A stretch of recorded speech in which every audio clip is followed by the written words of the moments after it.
Hello and welcome to Shy Talk, an Irish history podcast. This week, it's a bit of a different episode. It's just myself and Jason again.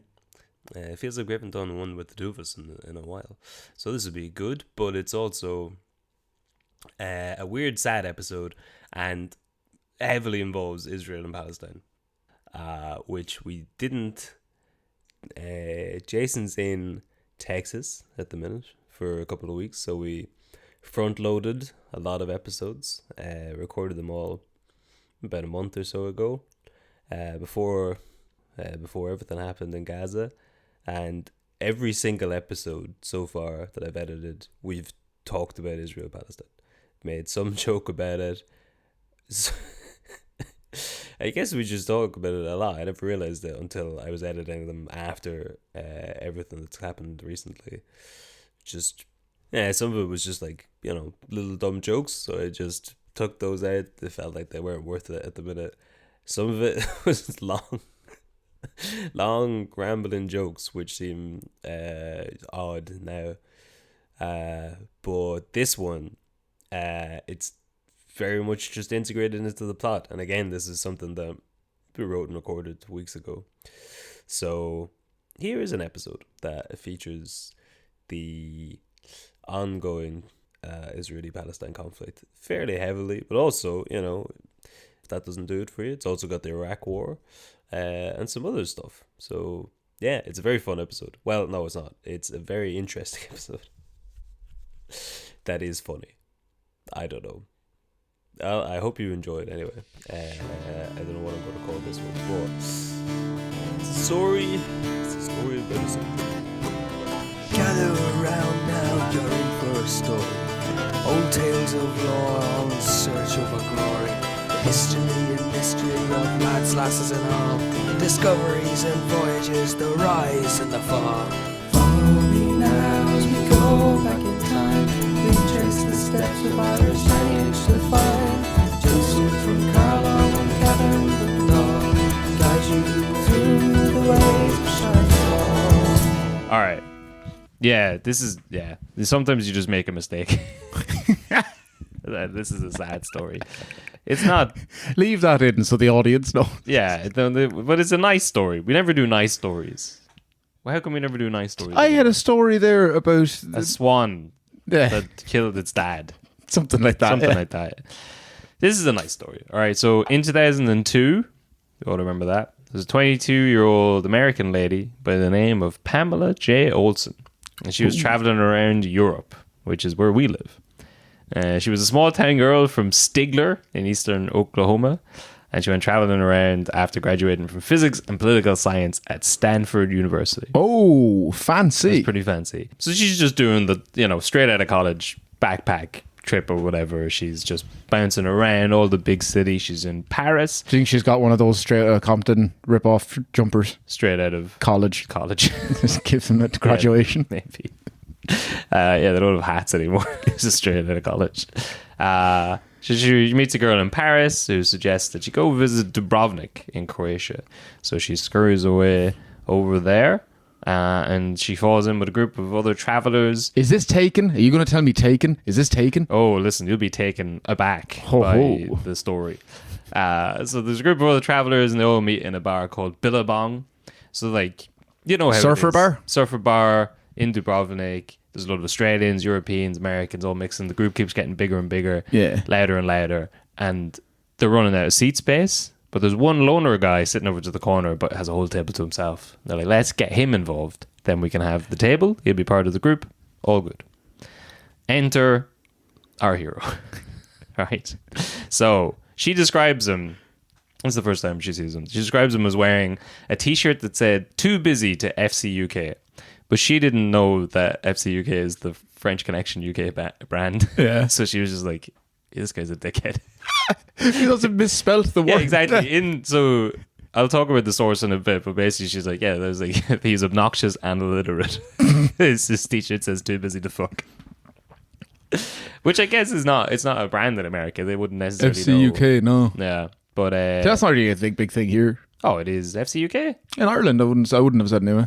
No, because I definitely Back in the day, maybe, but I don't. Yeah, you wouldn't really. It's mostly a joke because after you get over the initial shock of you realize you just have fuck. it just says fuck on it. Your t-shirt does just say too busy to fuck.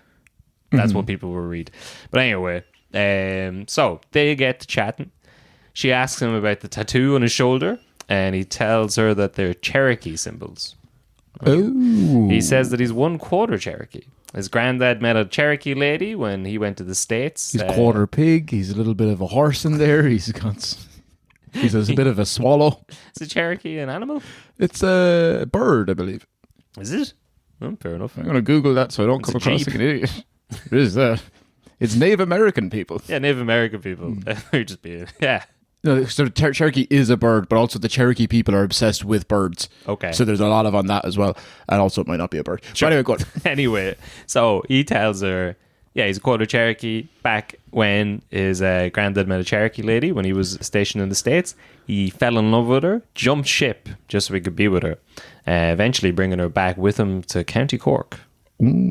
So Pamela was also part Cherokee, so they start bonding over her grandfather's grandmother was full-blood Cherokee, which is a very American thing that we never really understand, but like, who cares at that point? That's your grandfather's grandma. What's that, 4 or 5 generations? Your grandfather's grandma. Yeah, whatever it is. Who gives a shit? So she asks his name. He tells her it's Neo. No. They keep drinking and chatting. Hold on. This is 2002. Yeah.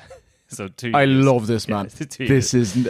Matrix was 1999. So, yeah. So this is the Matrix Revolutions. Sure. Yeah, this boy is already wearing off. But so they keep drinking and chatting all night. The bar is closing. He puts her in a cab like a gentleman. Mm-hmm. But, she's starting to think maybe there's something here. And she hops out of the cab and says, "Oh, it's too expensive." It's a lie. He knows it's a lie. She knows it's a lie. It doesn't matter. They go to another bar. They're drinking. They're having... He slips a pill into her drink. He goes, "Wait, was it the red one or the blue one?" I can't really remember. But so they're having a good time. They're they're hanging out. They go to another bar afterwards. This time they get a cab home together, but he lets her out at her place, gives her a kiss on the cheek, says goodnight. They agree to meet up again the next night, 7 o'clock. So this is the second night, not third night, second night. So this is all in the first night. Yeah, that's all for... So okay, they're yeah. like, as he's leaving, he's like, let's meet up tomorrow. Nice, night, long 7 game. o'clock Smart man. In Billabong. So she plays it cool. She shows up late for the date the next day, 20 past 7. They said 7. They said 7. Whoa. 20 past 7. But he's not there. So she's kind of, busying herself a little bit. He comes sprinting around the corner, 7:45.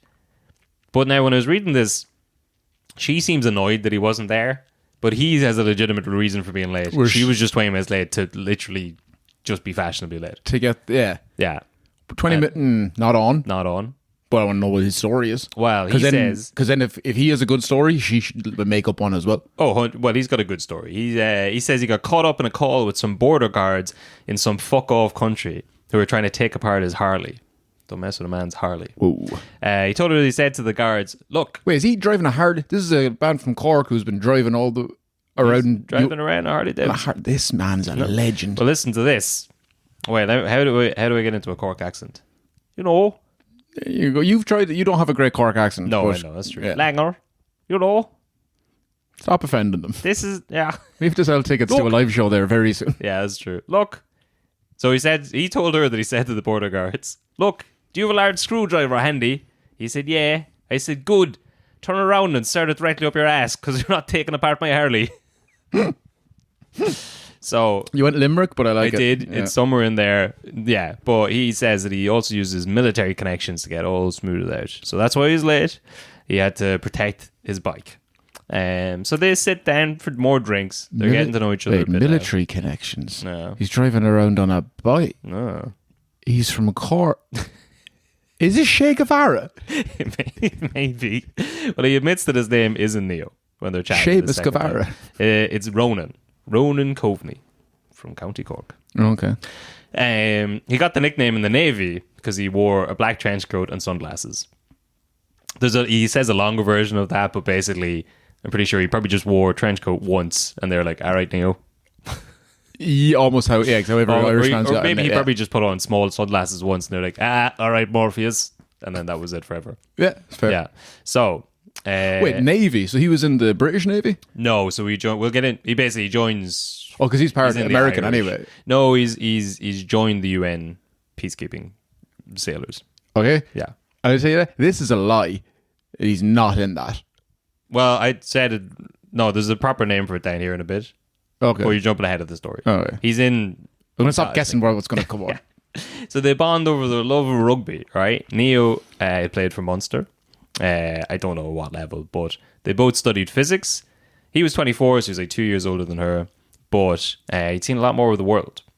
He'd told her he graduated with honours in physics and maths from University Cork, UCC, University of County Cork, and he'd paid his way through college as a bartender / model. And afterwards, he was offered like some big fancy job with his degree, 98 grand. He said, you can fucking keep it, because he decided to join The Peace Corps. the Peace Corps. Basically, Did he he? turned it down. He joined the Navy after he'd gotten high watching Hunt for Red October.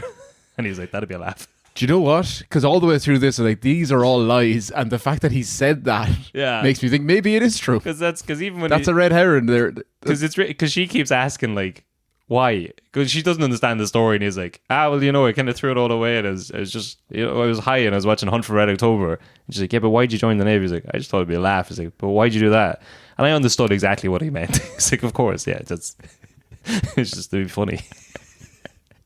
I have a mate in the States, a comic who joined the Navy after 9/11.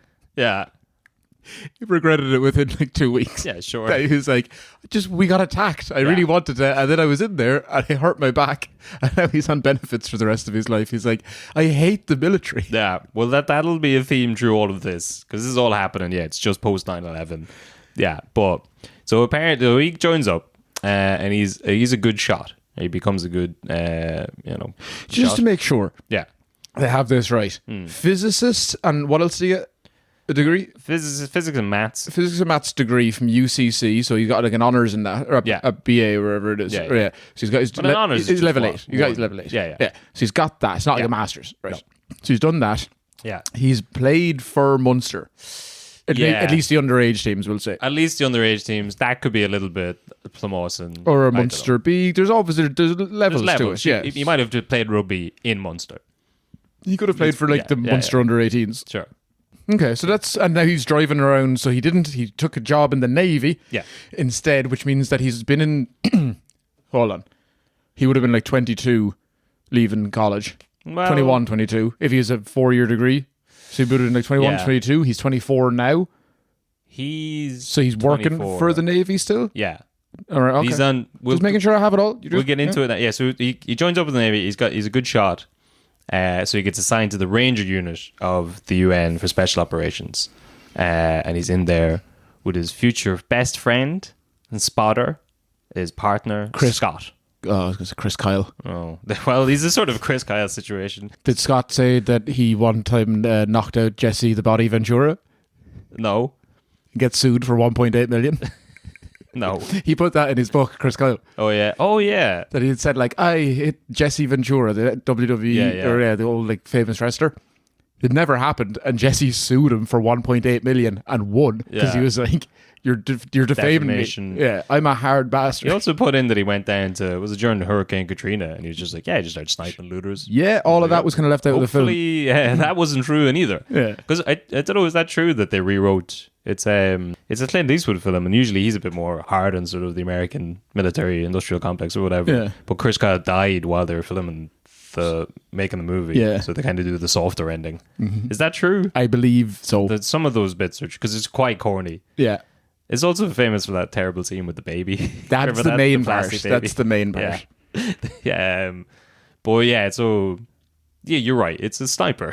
So well, Scott had said he told a story about being transferred to this new unit to replace some guy who quit because of the sergeant being a bit of a ball breaker. So when he lands in, he asks the first guy that he sees, who happened to be Ronan. He's like, "Is it true the sergeant's a bit of a snoots?" Ronan said, "Oh yeah, the guy's an asshole." So Scott, he goes off and he kind of psychs himself up for meeting this guy. And he goes into the sergeant's office, and sees Ronan sitting behind the desk. Ho ho. Well, I told you I was an asshole. I like the cut of this guy's jib. There's so many movie lines in this. It's great. But so this is right. So Ronan tells her he's back in the region for some leave. He had been stationed around Bosnia, Sarajevo, Kosovo, and basically he just wanted to come back and see like how it was faring out. Sort of, he had like some PTSD. There's a lot of stuff in this from like, the year before. Yeah. Okay. Oh yeah, or like at some point in the I guess he's been in the Navy for probably 4 years, but there's some of the more harrowing stuff I might leave out of this. Throw it in. He's just going into this heavy PTSD stuff about like his time there, and he basically wanted to come back and see the area to sort of let himself know that sometimes things can be okay. That it got better afterwards. That it got better afterwards, and that the work he's going to be doing isn't just for nothing. So he's driving his Harley around Russia. That's what he had been doing. That's the border guards who'd stopped his bike the other day. So he's just, he's cruising around. So they spend the next couple of days together. He's telling her war stories. They're mostly doing Coast Guard stuff at the minute. He's on board the L.E. Roshin. I don't know what the L.E. stands for. I don't know. But anyway, but before that, he'd been stationed in the Lebanon. So this is just, I copied a lot of paragraphs of pretty heavy stuff here. Give me a quick rundown. Yeah, so he's talking about like the worst stuff that he saw. And a lot of it is that he's in Lebanon, he's with the UN. They're peacekeeping missions. So the rule is you can't fire unless you're fired on. And that's the end of it. So then he has to like sit back and watch a lot of stuff happen. Including, mostly he talks about like Israelis bulldozing people's houses down. And he's like, oh, no one's shooting at us, so we can't do anything. And he's like, yeah, so the worst thing he saw, Israeli soldier came by with 4 civilian passengers tied up, and they're like, whoa, what's all this about? And the Israeli soldier's like, you have no authority over me, you have to just let me through. And they're like, no, we need to know what's happening here. So they ring it into base, all right? He's like, we got a soldier here, 4 civilian prisoners tied up, and we don't know what he's planning on doing with them. We want clearance to intervene. The base calls back as a man called Abdullah Neva, which will be important later on. And he says, come back to base, none of our business, can't intervene unless fired upon. So the Israeli guy hears this, and he goes, all right, does that mean you can't intervene if I do this? And he shoots one of the prisoners. And then he just starts shooting the other prisoners in front of them. So it's only if you shoot the UN but he hasn't guys. shot in the and they're like freaking out, and they're calling back to the thing. He's like, can't intervene. He's like, he's executing prisoners. He's like, doesn't matter. Just shoot him and say he shot you. Yeah, that's their like he can't. One of them. Sorry, I shouldn't be telling people to commit war crimes. Well, one of them's like a kid, and he's protecting the kid, and then he has to like hand him back, and the guy like shoots him. So he's like, that's he needs a little bit of relaxation. He's seen some horrible stuff, and that sort of spirals off as he's this thing with like Abdullah. Don't tell me anymore. After I realized, I was like, tell me one or two of the bit. Don't tell me anymore. I want to hear anymore. Yeah, this is So I'm going to assume that there's worse in there as well. But that's the sort of most harrowing thing he saw, and then he has it out with like Abdullah. He can't really cross him because he's already on probation for some other thing he disobeyed, but his friend Scott punches Abdullah for him. So it's basically, there's more details in that story, but basically that's it. He's really he's really fucked up about the kid. And they've sort of had it out with this UN Peace Corps guy. Yeah. So that fucks him up a little bit. So they're kind of talking about, she's like, how can we enjoy ourselves when other people can't? And so many bad things are happening to people. And he said, I'll tell you how. You have to. They're counting on you to. They'd give anything to be in your shoes. I was like, who is this Harley Davis driving heartthrob? Imagine that in a Cork accent. Just that fucking you have to buy. They'd fucking give anything to be in those shoes, eh? Amazing stuff. So he's telling other stuff he's stationed. They basically maneuvers his way to get away from the lab after that. He's stationed in Timor-Leste, East Timor, there. During their independence vote in like 1999. Him and Scott, they're together again. This is just a bit of levity. They're traveling through the hot jungle, and one stage, Scott, he's lagging behind, and Ronan shouts back to him. He's like, hey, Scott, are you coming? And he goes, nah, just breathing hard. Where did things get wrote down? Is this in a book or something? I'll explain the source in a little bit, but it'll tie together. Yeah, but yeah, there's always time for fun in the battlefield. There is. That's a great joke. So after their week together, Pam and Ronan... No, I'm just breathing hot. I love Scott. He punched the Abdul as well. I'm loving Scott. They're here. They've got each other's back. So after the week Ark together, and sassy. Yeah, Ark and saw some shit out there. So after their week together, Pam and Ronan, they make plans to meet up in a couple of months. Ronan's due to sail to California. As a parting gift, he gives her a yarn braid of red and white that he carried everywhere with him on his bag, which is the county colours, which is just great. And they have a kiss goodbye and make plans to meet in San Jose. So unfortunately, Ronan's plans change over the next couple of months. He's getting sent to Miami. So Pam, fuck it. She changed her plans too. Heading up to Miami for love. They've obviously switched emails. They're in contact a little bit. He can't contact They her haven't too been. much. I don't want to be too crass. Unclear. I know what you're asking. There's a lot of talk of kissing and cheeks and stuff. I don't think anything. No, maybe I would. No, was he Protestant? He was Protestant. Yes, that far south. You go that far south into Cork, you go north again. It's just how it works. But so Pamela, she changes her plans for love, heads off to meet him in Florida in the spring of 2003. She lands in Miami on the 19th of March 2003, the day that Bush declared war on Iraq. Oh, so he's fucking sent to Iraq. Yeah, there's a lot of she wrote an email. There's this thing in it, and there's this email she wrote to her parents where she's like, "Oh, and Bush is bad, and who's going to suffer from this?" Innocence is like, no way did anyone write that on the day of the thing. And then I read more about it. I was like, she does actually seem like that is what she would have thought. So I've just taken. I'm just deleting that out now instead of making fun of her. She's like, yeah, she was on the money there. But so Ronan said that they were coming to the States because Irish soldiers had stopped some vandals from sabotaging American military equipment in Shannon Airport. Do you know this story? No. I've had a note on this for a good while. I'm pretty sure it's the same guy. So they stopped off to refuel, like they often do. Yeah, they were using Shannon as a refueling point. And a guy called Kieran O'Reilly. He went at it with a fucking hammer. With a hammer. Yeah, I do know this. That's it. There's a great Vice article about it. I had it written down for ages. It's not a whole lot to it. He destroyed it. It was a $2 million plane. And while they were fueling, they just got onto the airfield and they knew how to... They'd sent out a manual as to like how to destroy them. He's like, whatever, €8 hammer. I don't think in the manual it said a hammer. No, as in like this sort of protest group were sending around like what to knock off. Oh, gotcha. So that you can like destroy the plane is now useless without this like bit. What was their problem with the plane? Because it was a war plane. But yeah. So I think in the end we can. But I mean, they had to. It's military. It's Iraq. Yeah. Attacked. Yeah. America. Yeah. Yes. So of course they had to go in. Yeah. So I forgot there's no video for this. My air quotes were useless. There's a lot of air quotes in there, and those air quotes would be grounded after Kieran O'Reilly because his name's Kieran O'Reilly, but he's Australian. Obviously, he's on my Irish ancestry. I think I'm just trying to read through this now. I think that he got off. It went to court, and they were like, "Well, it's kind of on you because he shouldn't be able to break your plane with a hammer at some point. You got to take some responsibility." But maybe we'll do that in the Patreon as a spin-off. It's quite a short story, but they went in. And surely just trespassing though on an airfield would be. Yeah, but I think by the time it went to court, people were like, "We probably shouldn't be anywhere involved with the Iraq War. Like, we're not gaining anything from this." That's very true. Yeah, so that happened in February of 2003. So it seems likely that that's the incident that they're talking about here. So because in exchange for them protecting the equipment on its way to Iraq, America invited to ship a load of sailors over to the States for St. Patrick's Day. Okay. They sent them to Savannah.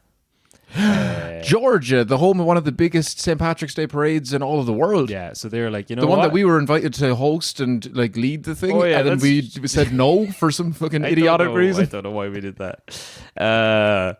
Yeah, I forgot about that. That's true. So they protected. That was a very fun day.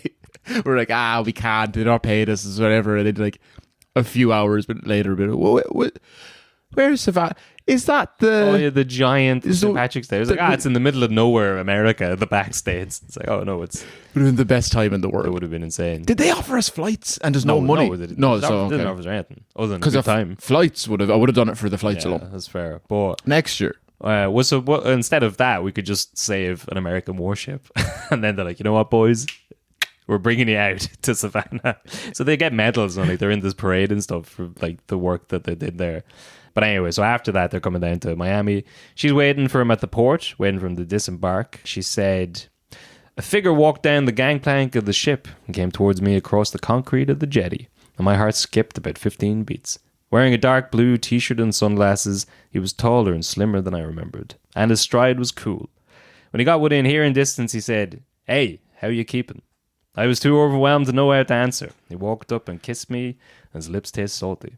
I heard a noise from behind him, and he laughed embarrassed and said, "Oh, don't worry about that. Just me mates back there. The other sailors are whistling and hollering from the ship." He's a smooth sailor, basically. Yeah. Nice, so, that was good. That was good, yeah. So they go out for drinks, and he tells her, so when they're docked in Savannah, he's like, it was really something else. But I was never in my life so tired of hearing American Southerners blathering on about their Irish heritage. Oh, you're Irish? Me too. Like, fuck you are. Were you born in Ireland? Did you grow up in Ireland? Have you ever been to Ireland? All right, then, fuck off. And some of those people asked the stupidest questions. This one girl said, "So how does it work in Ireland with the thatch roofs? Does the rain ever get in?" I said, "I couldn't fucking tell you. I still live in a cave." So he's a great man. Mm-hmm. Yeah. Reminds me of an old lad who used to be in the Dublin City Ramblers back in the day. And like just traveling around America. At a certain point, you get, especially with trad music, you're going to be surrounded by Irish Americans. Yeah. And people be like, I'm Irish, or whatever. That he would just, as a way to just a game for himself. Yeah. Just consistently drop in lines about having a leprechaun in a cage at home. Mm-hmm. Just not make a big deal of it, and just be like, "Oh, yeah, 'cause it's John the leprechaun. Sure, he's Mary. Look after him now when I'm over here for the 2 months." What? Yeah, he's only because he has a bunch of stories. But like at one point, he was Brad Pitt was in the place watching them, and afterwards they were just. He's like, "Here's how you do a pikey accent." Yeah, Brad Pitt in Snatch is just doing Carlo. Yeah. Do you like dogs? Do you like dogs? But I think he was like, he was told to go over. The lads were all sat down, and they were, I guess Brad must have sent a bouncer over or whatever to be like, he says it's Brad Pitt. He's over there. He wants to see you. He's like, he says it's Brad Pitt. He's like, you can tell him we're the Dublin City Ramblers. He can go fuck himself. Yeah. Which is one of those of like, that definitely didn't happen. Every old man band has one of those. Yeah. And he said he was half cut, and he said, "Can I step in for a tune?" I was like, you can play and we're finished. We're booked in till 10:30. And I told him that. I said, "I don't care who you are, Bono. You can fuck off."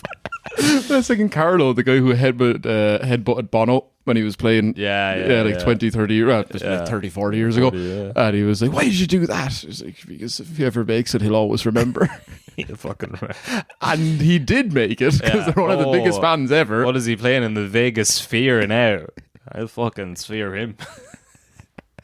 I do now at some point want to meet Bono and just ask, is that story true? Yeah, he'd be like, he'll start getting flashbacks when he sees the Carlo jersey. But speaking of flashbacks, and I'll split him. Ronan, they start opening up a bit more after drinks. They're talking about his time in the States. He said that he visited Manhattan, among other places. He gone there for some R&R a while ago. A little time known as September 11, 2001. He has had the worst fucking luck. So this is another kind of harrowing story that I caught out of it. Him and his mate have like emergency first aid training. So he's not like in it, but he is he tells the story of like helping a guy. But this is 2001. Yeah, but we're already in, this story started in 2002. Yeah, he's telling a story. About he was in 2001. Okay. Yeah. Yeah, no, at this stage it must be 2003. Oh, it is 2003. Yeah. Spring off, yeah. But so he was like, I don't know, a fringe area doing some medical stuff. He's like, it was pretty fucked up. So he tells her a story with the old country. One of his friends. It's just like the time they knocked Nelson's better. No one saw anything. So he tells her the story of the old country. He tells her about one of his friends coming home from the pub full as an egg, he said. He was driving, he's swinging all over the road, and he doesn't even remember where he lives. And then all of a sudden he hears the sirens going off behind him. And he's like, shit. He's, well over the limit. He's aware of it. So he speeds over instead of pulling over. Bold move, first of all. He leads the guard in a long chase towards the house of a friend of his, and he gets there. Guard's still behind him. So he's a good bit ahead of him, though. He's made a bit of distance. So he pulls into the driveway. He turns the light and the engine off, runs around the back, opens up the boot, jumps in and throws the keys away.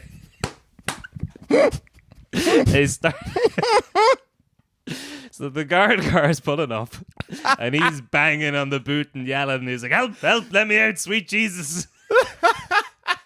Is there anyone out there?" He's too drunk to drive, but he's not drunk enough to come up with this. The master plan. This is a genius. The guard pulls up behind him. He, hits the boot, lets him out, and Ronan's friend jumps out and he's like, "Ah, Jesus, thank God you came. Some crazy fella's after stealing my car and throwing me in the boot." Is this guy Irish or American? Oh, definitely Irish. Oh, it's his boot, yeah. But yeah, this because Ronan's telling the story of his back home. Oh, back home. Okay, yeah. That is Wow. So that's one. That's a real swing for the fences move there. You just lock yourself in the boot. Be like, fuck it, he's after stealing my car. Prove that it didn't happen. Yeah, prove it didn't happen. Apart from me telling you in this podcast. So he also tells her about his favorite poem. Because why not at this point? Irish Airman Foresees His Death by W.B. Yeats. Okay. Did you ever hear that? No. It's good. I think we might have done it in the Yeats story. But I know that I shall meet my fate somewhere among the clouds above. Those that I fight I do not hate. Those that I guard I do not love. My country is Kiltartan Cross. My countrymen Kiltartan's poor. Nor likely end could bring them loss or leave them happier than before. Nor law nor duty bade me fight, nor public man nor cheering crowds. A lonely impulse of the light drove to this tumult in the clouds. I balanced all, brought all to mind. The years to come seem wasted of breath. A waste of breath, the years behind, in balance with this life, this debt. So he's reciting. It barely fucking rhymed. Yeah, I know. It's a hack. He's no paedophile. But I mean, you're thinking of this as me telling you across the table now. You're not thinking of this as like a young American woman who's like, this is the most erotic thing about I, honest to God, think she would have said, "That's a shite poem. It doesn't even rhyme." He's doing it all. He's switching. Are you listening to what's happening here? He's switching between harrowing story of 9/11. Yeah, hilarious anecdote about my drunk friend. Yeah, here's a poem for the old country. She's done. It's out for the count. Yeah. So he says that he recites this poem every time before he goes out on duty. So she's starting to, he kills for a living, basically. Yeah. And she's like, that's not great, but don't want to get into it this early in the relationship. But he doesn't hate the guys. He doesn't hate the guys. He doesn't just the women. Just that's a freebie. But he's tormented about his position in this whole military thing. They're peacekeepers, but his hands are tied in certain things. He's not happy with the situation. But so they finish out the rest of the week. They're talking about the future. They're enjoying each other's company. Wait, she's there for a full week. Yeah. He must have a Rolodex of stories. Oh yeah, he's churning them out. He reminds me of Ronan Brosnan, basically. He's just an Irish man in any other country, just sipping Guinness, chatting. He's becoming more Irish the further you are. Oh yeah. If Ronan's listening, hey Ronan. Well, he's also a Ronan from Cork. Yeah, that's probably those will put him in mind. But anyway, so they finish out the rest of the week, enjoying each other's company. On the last day, Pam says she loves him. They make plans to meet again in his hometown of Youghal in Cork. He's going to introduce her to the neighbourhood. So they split ways again. He's off secret missions. I'm not entirely sure what her job is, but she deviates from the sort of. She goes back to Europe to travel around. She goes to Russia for a while. She's working there. And she's working there in September of 2003. She gets a message from Ronan. It says, "Dear Pam, I'm very sorry for not writing in quite a long time, but I have been away. Still am and will be away for a while yet. Yes, you got it. I am back in the sunny resort of redacted Iraq. Won't be on duty for a while though, because I got shot in my fat ass by some nasty Iraqi with an attitude problem. I am okay, but it makes sitting down quite difficult and they won't ship me home. The weather is nice. Haven't seen a rain shower since Jesus was a baby. And the worst thing is that the sand keeps getting in my boots, even in the field hospital. I hope all is well with you and your family, and I still wear your water symbol around my neck. It keeps me safe. I got to sign off now, so take care. I don't know when I can email again, but I'll see what I can do. Goodbye, Neo." X. I left Wait, that he's bit called out. himself Neo there. Yeah. Okay. Yeah. I like that. I don't know. It's pretty good. Why not? She gave him like a water symbol on a necklace the last time they saw or whatever. So he's wearing that. So she figures they're not actually that far away. She's in Russia. She can get close enough to, I don't know. She's going to travel down, basically. She goes through Egypt and then over to Amman in Jordan. And she tries to get a lift from Jordan into Baghdad. But everyone she talks to is like, Are you fucking mental? This is during the war. She can fly though, surely. No, the whole thing shut down. But she's talking to like journalists, and they're like, "Are you a journalist?" She's like, "No." I was like, "Are you working for humanitarian aid?" And he's like, "No." I was like, "What the fuck are you at? Do you know how fucked up it is in there?" Yeah, I bet you fucking stay here. You don't go into a war zone. So, but they are relatively close. And she did manage to ring him. She gets a hold of him. But it's at this point she figures, like, he's stationed somewhere in Iraq. And he can't really be aware. The place has been bombed. Things are on hold. He's not going to make it back. So their plan was to meet in Ireland at the end of this trip. He's not going to make it back for Christmas. But at this point, she tells him that she has been wearing a ring on her travels. They're both fans of Lord of the Rings. She's wearing a ring. And she's pretending that she's married just to keep the fellas away. Oh. Just to keep the fellas away. But this scares him. No. This is too much. No. She's happy. He's like, She doesn't say that. I've been wearing a ring as well. Yeah. A cock ring. A cock ring. She doesn't say it. Oh, on your finger. Yeah, no. Say it. Yeah. So Pam spends the next few weeks in it's Jayyous in Palestine, but all I can pronounce it is Jesus. Jesus. I don't know. And the West Bank of Palestine. She's teaching children. And she's working for a Canadian NGO. So she starts to see some horrible war stuff of her own, which again I've left out of here. Just think of the earlier stories with just that again, pretty much. So she's on the Palestine side. Now she got some more stories of her own. So she decides she makes a pact with herself to return to Palestine in 2004 after going home for Christmas. So she goes back to Oklahoma. Oh, sorry, she's from Oklahoma. Yeah. Oh, I missed that at the beginning. Oh, yeah, she's from Stigler, Eastern Oklahoma. Oh, okay, yeah. Yeah. Yeah. It exists. No, I'd not been there. It is right beside Cherokee Nation, if you didn't. Oh, yeah, well, that makes sense. It plays. Yeah. Fuck Oklahoma, Sooner Schooner, feck you, UT, hook 'em. There you go. Well, so she's back home in Stigler. She writes to Ronan. She's saying that she hoped he was okay, and maybe I could visit him in Ireland after I left Palestine this time. I tried to call him several times in January and February, but only got his voicemail and was never able to get in touch. On March 10th, she wrote to What leave a message on 8 bye. That was still cool then. That was pretty funny. Being called Neo and having the Budweiser sound as your voicemail was, even having a voicemail was great. So on March 10th, she wrote to him again. Hey Ronan, still alive. Call or write sometime. Still alive, like she's saying, or a question mark? Yeah, she's saying still alive, question mark.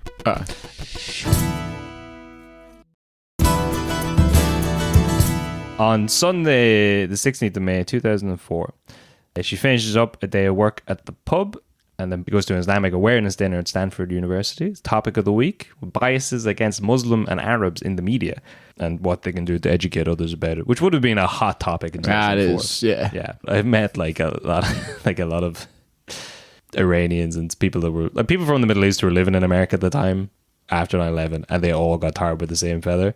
But it'd be like if Italy committed like 9/11 and then every like Spanish, Portuguese, French, but like they're completely different countries, but they're like, you fucking European piece of shit. It's like the amount of abuse they got just for being Muslim or from a vaguely Middle Easterny place. But anyway, it's like that's how they lost the German Texan language in Texas, because they were there for like 100 years, and then World War II happened. They're like, you know what, hamburgers, they're from Dallas. They're from Dallas now. So she's keeping herself. She's invested in the Middle East. She's making herself aware of the situation over there. Wants to go back to Palestine. After the talk, she goes to check her emails. She sees Ronan's name in her inbox and the opening lines of, "I regret to inform you." Not good. So she clicks into it eventually and says, "Dear Ms. Olsen, with great sadness, I must inform you of the death of Sergeant Ronan, in brackets Neo Coveney. He was killed in action," and then so on. So he's killed in action on May the 1st, and this email had come from his friend Scott, who had access to his email. He'd sent the information to Pam, like from inside the thing. Mm-hmm. The unit had been... Oh, what a practical joke this is. Those military boys really know how to have a lark. This is where it got too grim. I was kind of leaving out details of it. I'll go skip through bits of it, I guess. But the unit's basically doing recon patrol in Iraq. So out of nowhere, sniper fired on the unit. There's foreign aid workers and the South African radio guy. He gets shot. He goes down. People are ducking for cover. Ronan's men are there. But there's a small Iraqi When you girl. say South African radio guy, do you mean like he was on like the walkie, like the military radio? He was just like Neil- he was like a Neil DJ. Green, radio DJ. Yeah. But there's a small Iraqi. Hey everyone, call in today and let us know your thoughts on the Iraq War. Whoa, hot or not? Let's see what the people are feeling. So there's sniper fire coming out of nowhere. There's a small Iraqi girl, maybe about 8 years old, in the middle of the road.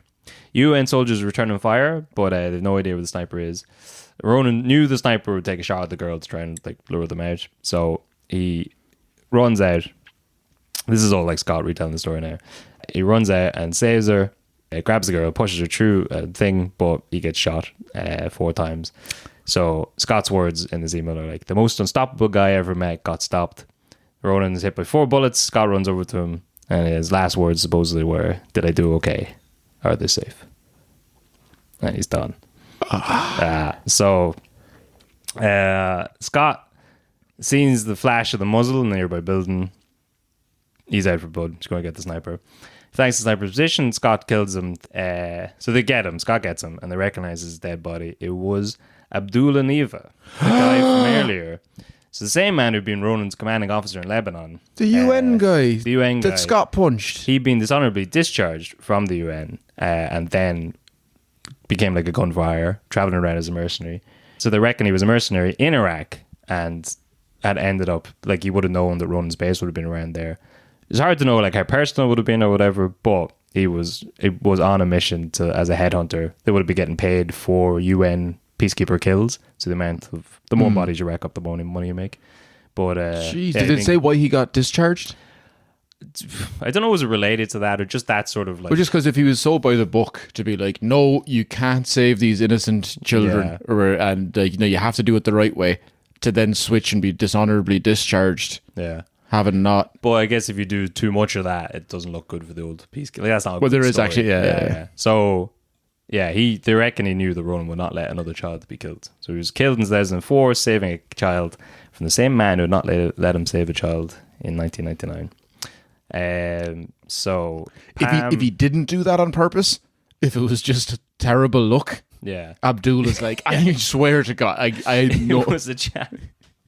I was just trying to kill a child. Yeah.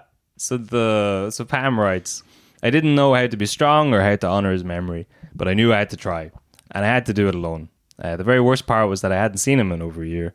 I hadn't felt his body heat since the past spring in Miami. I was sick with jealousy that his friends and partners got to spend months at a time with him while I and he were apart. They got to be there for him when he died, to hear his last joke, his last words. In the course of a year, the intensity of his memory has faded to some degree, and now I could never, ever get it back. It was worse than death. It was like a stillbirth. Jesus Christ, she's good Kevin. with words. She's I told you it was a sad story, right? So Scott tells her the Ronan. Just to let you know, I have, for the entirety of this episode, expected you to reveal at the end that he was not in the military and none of this existed. And even to that point where you're like, email comes in, he's dead. He's like, he just didn't have the balls to break up with her. No, I started reading all this stuff and I was like, this is kind of, I don't know. But so Scott tells her that Ronan had spoken to him once about a website where you can have memories. You had one wish. Not to be shot. It was my wish. But if he does, you should probably start dating Scott. Yeah. That's the one thing he wanted. It was his last words. That was his last. You said you wanted to hear his last words. That was them. Bang, my friend Scott. But he talks about a memory or website where you could have memories, travel, stories of your life. People can write something nice about him and send on the address so fellow soldiers can know he had a life away from this hellish place. The best a soldier can hope for is to be remembered. Ronan fought for freedom. Ronan fought for the freedom to go to the pub and get a beer and feel safe, for the right to feel safe. The problem is no side in that conflict offers security. This is a sandy Vietnam. We are losing this war. Tell the people what it's like out here. How some soldiers in the American military are ashamed to wear the stars and stripes in uniform. Tell them what Ronan stood out for and how our fucked up country betrayed him, the most outstanding SOB I ever met. Do him proud. So Pam sets up pamolson.org/Ronan. So it's 2004, so it's like the early days. Facebook.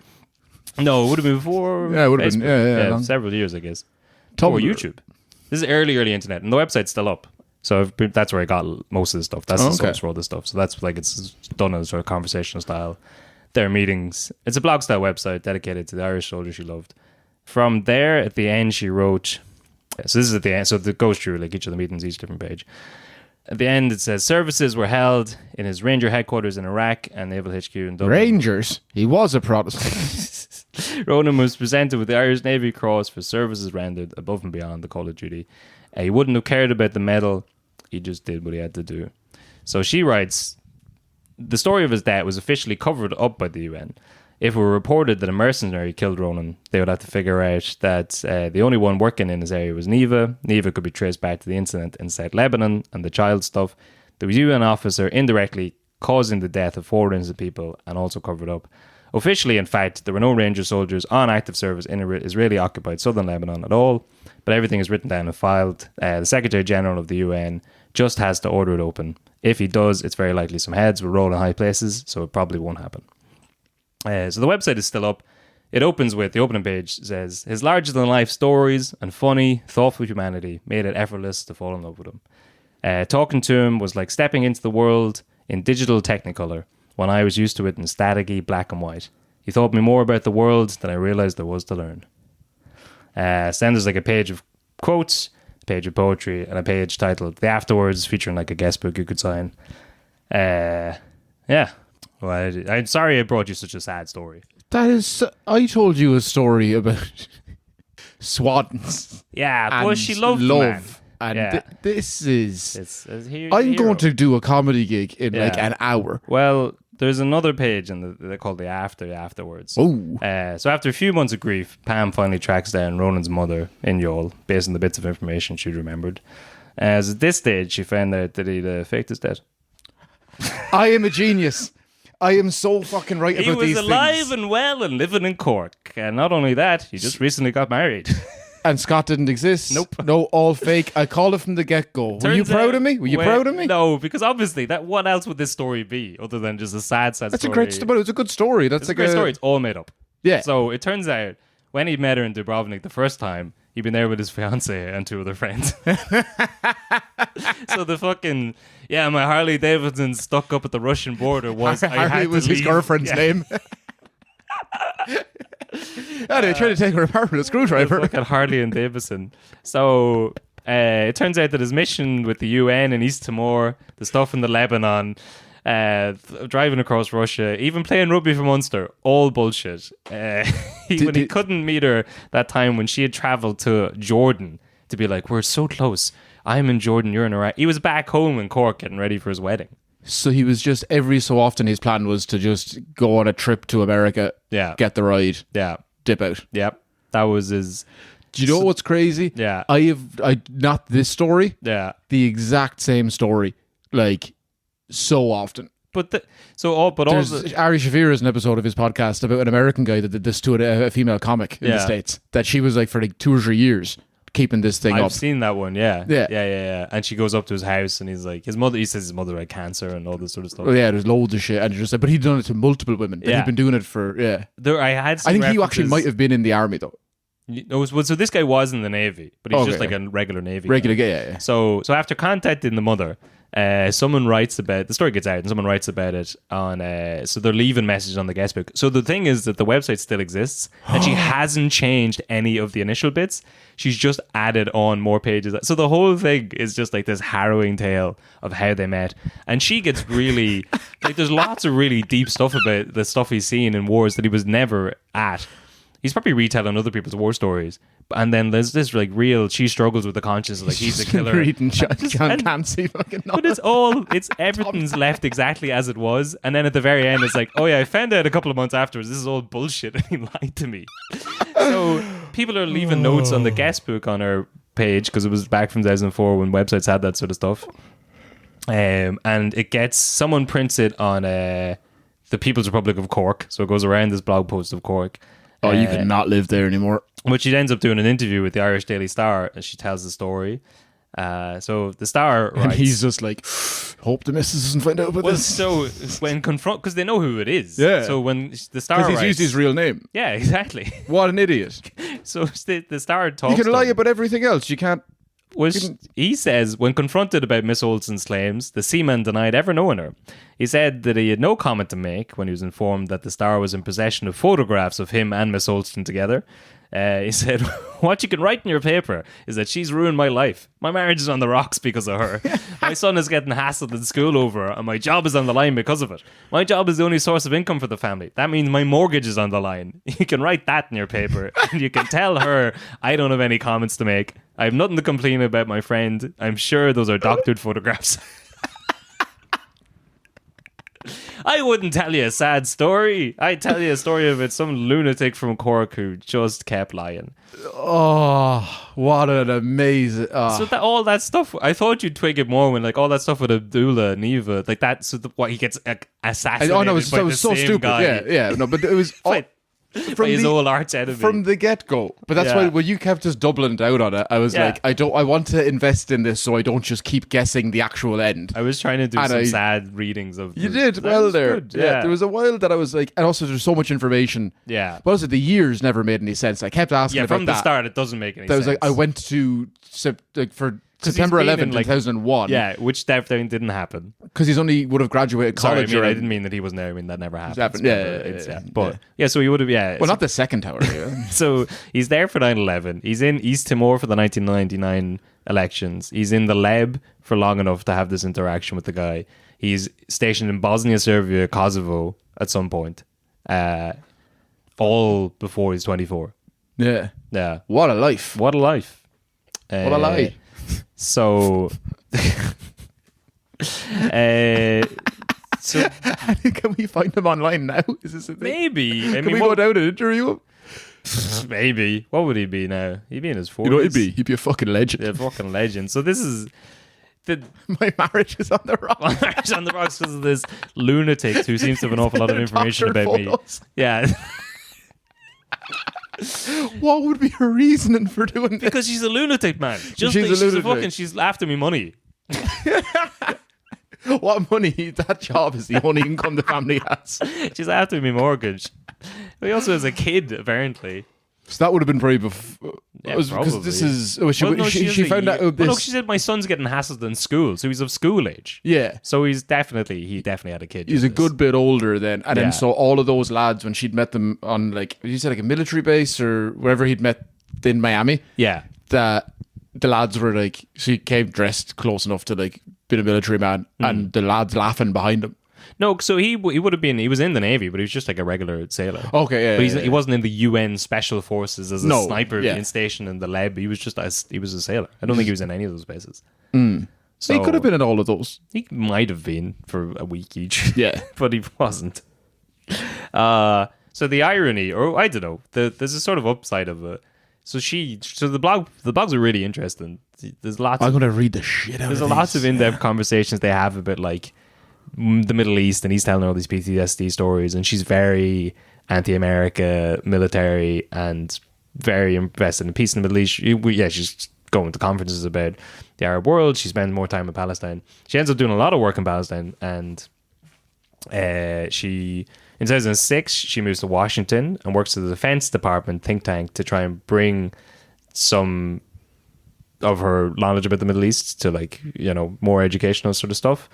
In 2007, she leaves DC and writes Fast Times in Palestine, a book that she published about her life in Palestine. So she moves and spends a lot of time. Was it just a rip-off of Richmond High? Well, she writes an awful lot about the Middle East and spends a lot of time there. A lot of it inspired by some guy just lying to her about his time there. Yeah. So then... He's just making shit up about the Middle East and she gets inspired to move there. Yeah, but then she did live there and she's... but based on a lie. Yeah. And she kind of dedicates her life to it, writes a book about it, just because some guy told her, some fucking lad just wanted to write. Some lunatic was like, yeah, I was there. I guess you could get away with that back then because it really is. There was no social media. Yeah. So you could just, and so this long distance relationship would have kept up for 2 years, a year from the summer of 2002 until early 2004, but they only met twice. Oh yeah, so it's the first time, and then in Miami. Yeah, and they're only really emailing back because they talk on the phone a bit, but he's always like, I think they only talk on the phone once and they email a few times, but he's always like, I can't tell you where I am. Yeah, Secret of military. course. Oh, I can't talk today because our communications got bombed out. Yeah. So they have very little communication, but she's like really just falling for him. Of course. I mean, listen to the story. Oh, he's amazing. Yeah. And I left half of that out. He's a great guy. And obviously a phenomenal storyteller. A phenomenal legend. A real piece of shit. Dude, you shouldn't be in the army at all. You should be out there. Well, You should be threading the boards. So she did say... Oh, did he get discharged then? Or, I actually don't know what happened. I don't know if that's illegal or not. No, you can't. Fucking lying to a woman. That's basically how the Navy was invented. I did the wrong Ronan. Never mind. But so she said, and even though he was quite a jerk, his stories did inspire me to travel and learn about the Middle East. So it wasn't all bad. But she got that out of it. She lives in Tulsa, in Oklahoma, with her Turkish husband. Turkish and 2 children. Very good. Or so he says. There you go. That's a fun story. Oh God. That's insane. It's insane. I understand why there's a glint in your eye at the beginning of like, what if we're not videoing this one? Yeah, that would have. It's too much to get that into a clip to be like. But to get again, because the more I thought about it, I was like, there isn't really anything funny in that. It's just me saying a lot of harrowing things that never happened. At the very end, you're like, psych. But she wrote all of this. All of that is from her blog. Mm-hmm. Like she's a good writer, and it's all very heartfelt and very emotional. And very harrowing. And then she doesn't even put note, like, so if you found it randomly, you'd read through it, no idea what's coming. She doesn't go back and change anything. Until right at the end. There's like the afterword, and she's like, my heart is still broken. Here's a link to the guest book to sign. And then there's another page be like, afterward. Yeah, it turns out he's a piece of shit. He's stolen like 2 to 3 years of this woman's life and love, and like changed her. Obviously, the move into the Middle East is a good thing because obviously, like, sure, yeah. But like she might have not been seeing anyone else for those 2 years, and she found a husband, has kids, whatever. In the end, but like to do that to someone, to be like, I'm going to string you along for no reason. Yeah. So well, this is the website. This is the For Ronan dedicated page. Show me a picture of this motherfucker. A UN soldier who died with honor in the war. Honor with no U. Okay. Oh yeah, very American. There's no picture of him. Surely there would be the pictures of the two of them together. Or maybe this crazy woman just did make it all up. So weird. Because there's no... Where is it? Oh yeah, home. This is a very old website, so it's hard to navigate. I just also love this idea of... I'm a quarter Cherokee. Yeah.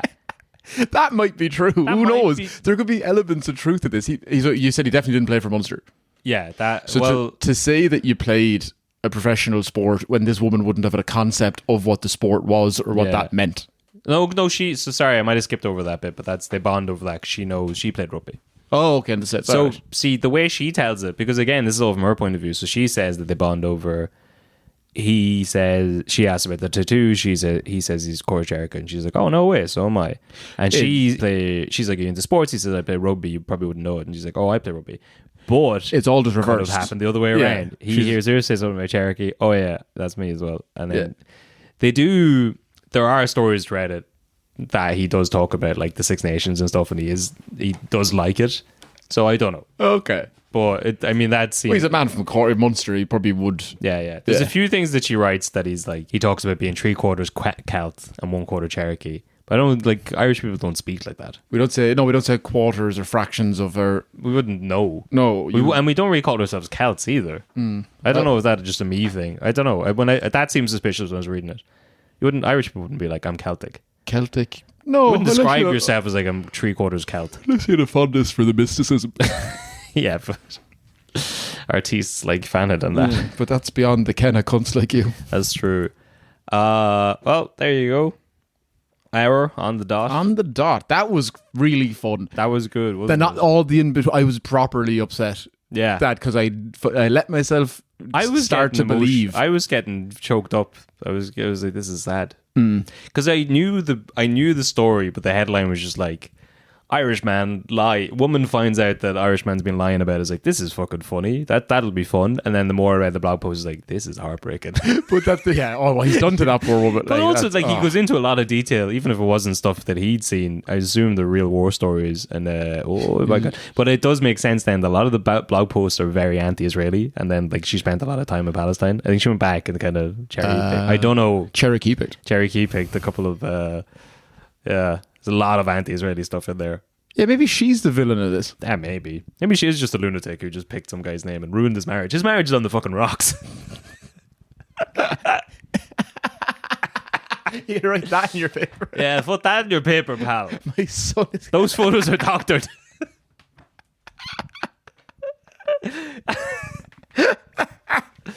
Put that in your fucking paper, pal. Beautiful. What a hero. This month's certified hero of the month. It's Ronan Copley. If you're, I don't know, does anyone know him? Because he's probably a middle-aged man. It was like all over the Cork radio stations and news. Of course, yeah. That is fair play to you. That's all right. Was that us for the week? That's it. Yeah. Fair play, Kev. Great story. Yeah. Enjoyed that a lot. That was good. Yeah. We loved, we laughed, we learned. Wow. That's good. That is fair play to, and for her for believing in love and for going to those extents, that's beautiful. He's obviously a horrible person. Oh yeah. Like, how did he feel when? So, what was the timeline? What was the difference between when she had said, I'll come down and visit you in Jordan or wherever, that we're so close. Oh, he's in Iraq and she's up in so like she travels the whole way down. That's after the Miami meeting. The Miami meeting is, I guess, March of they definitely rode in Miami. Oh, they did. Yeah, there's like, she doesn't say it explicitly, but she talks about like they rented a private room. I think they might have rode in Dubrovnik. I don't know, but I didn't ask. It'd be tough if his fiance was on holiday with him and he was like, he just disappeared for a whole night to go and have a date. It makes more sense then that he's like, there's a lot of bits where he's like, he's late for stuff. What if he told the same story to the wife? Yeah, maybe. It's just the exact. Oh, what a fucking dog! Terrible man, but by Christ, the balls. Oh yeah, a charming man, but yeah, I was at 9/11. Every time about the time that I saw an Israeli soldier kill a child. What a fucking lunatic. And it was this time, I don't know if you've ever heard of it. It's called Tiananmen Square. Yeah. That was me. Can't, if you zoom in on the guy, the tank man, yeah, that was me. I just said enough. I said enough's enough. You turned this tank around. Fair play. Yeah. Right. Cool. Sure, look, we'll see you next week. Yes. Good luck. Shafter.